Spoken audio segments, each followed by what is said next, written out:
All right, everyone, buckle up because today we are diving deep into a college football matchup that's got all the makings of an instant classic. Yeah, we're talking BYU versus UCF.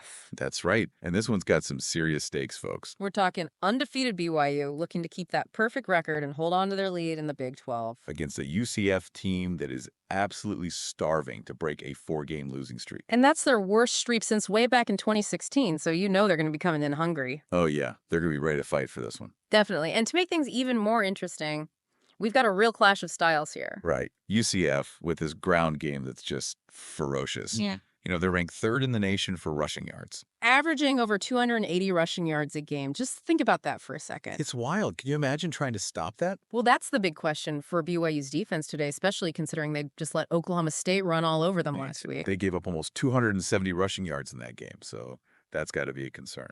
It has to be. And, speaking of last week's games, BYU barely squeaked out a win against Oklahoma State. Talk about a nail-biter.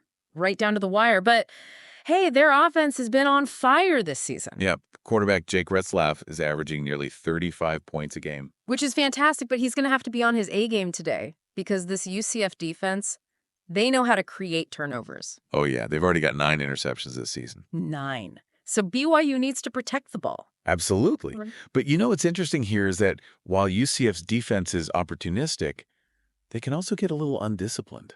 I see what you're saying. So if BYU can just stay patient and not force anything, They might be able to exploit that and find some big plays. definitely. This is where it gets really interesting because we know UCF wants to run the ball. The question is, can BYU slow them down? Right. And after struggling against Oklahoma State last week, facing an even stronger rushing attack, It's a huge challenge for sure. it's a classic strength-on-strength matchup. Yeah. But, we got to talk about UCF's passing game for a second. Okay, what about it? Well, it ranks near the bottom of the conference, and their starting quarterback is actually questionable for today with that ankle injury. Oh, right. I forgot about that. So that could be a major factor here, Absolutely. If BYU can force them into obvious passing situations.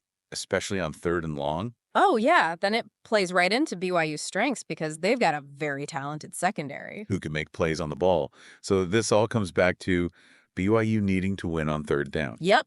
Get UCF's offense off the field and don't let them control the clock with that run game. It's all about disrupting the rhythm. Exactly. If UCF can establish the run and avoid those 3rd and longs, they're going to be in a great position to win this thing. And don't forget, BYU needs to start fast, put some points up on the board early. Oh, for sure. A quick start could really rattle UCF. Get them out of their comfort zone. Momentum is huge in college football. Absolutely. But let's not forget the turnover battle, folks. Oh, that's always crucial. Always. And both teams have been known to cough up the ball. So whoever makes the fewest mistakes today is going to have a big advantage. All right, so putting it all together, what do you think is going to be the key to this game? Ooh, that's a tough one. BYU has the offensive firepower to win a shootout, but that UCF ground game, man, it could really wear them down. I'm with you on that one. It's going to be fascinating to see how BYU's defense handles it. Yeah, I'm really curious about that too. Well, folks, this is going to be a good one. A real clash of styles and some high stakes. Don't miss it. Enjoy the game, everybody, and let us know what you think the deciding factor is going to be. Yeah, we'd love to hear your predictions.